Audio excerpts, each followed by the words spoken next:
Now that you know that you need to buy some carbon credits, we'll help you find your way on the voluntary carbon market to identify the best quality one. My name is Pierre. I'm Head of Product and Innovation at EcoTree.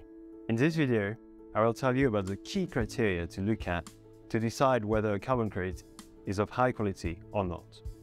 A carbon credit is a certificate that proves that 1 ton of CO2 equivalent was not emitted or actually removed from the atmosphere. To be of the highest quality, it needs to have 5 characteristics. It needs to be additional, measurable, verifiable, unique, and permanent.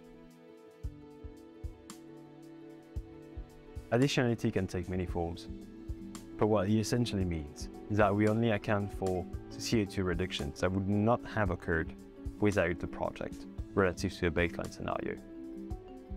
So in a nutshell, it's simply the difference of all the carbon that was going to be captured thanks to the project minus what would have been captured anyway.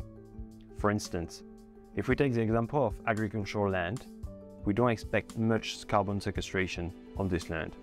If now we create a forest on this specific land, all the carbon that will be captured by the trees will be considered as additional.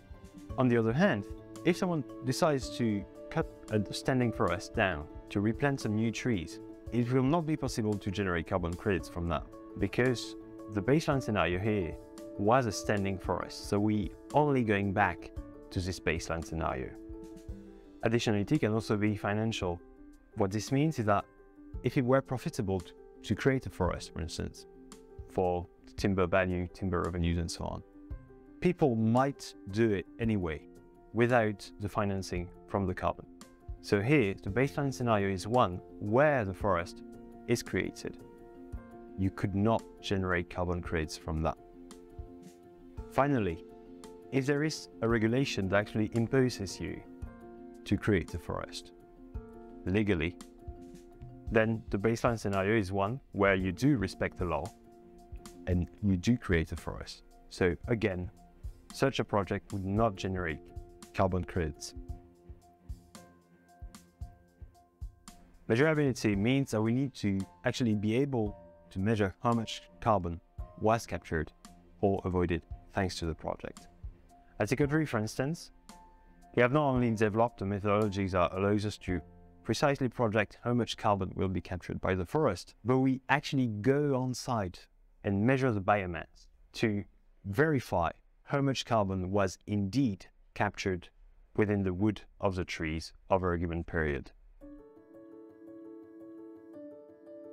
To ensure that the carbon credits you are buying are of the best quality, it is also crucial that they are verified by an independent accredited third party. For instance, Bureau Veritas guarantees that our methodology is rigorously applied in our calculation, that these calculations do match what is actually done on site, and also checks and verifies our measurements on the field. All credits should be unique, that is, to come with a unique ID and be tracked in a registry to ensure that you and only you are the owner of this credit. This is to avoid double counting. That would mean that 2 entities could claim the same CO2 avoidance or removal. Last but not least, permanence. What this means is that the CO2 avoidance or removal should not just be temporary, but long-lasting. If the benefits of the carbon removal project are reverted back after only a few years, then this project cannot be considered as permanent. We explore this concept further in the next video.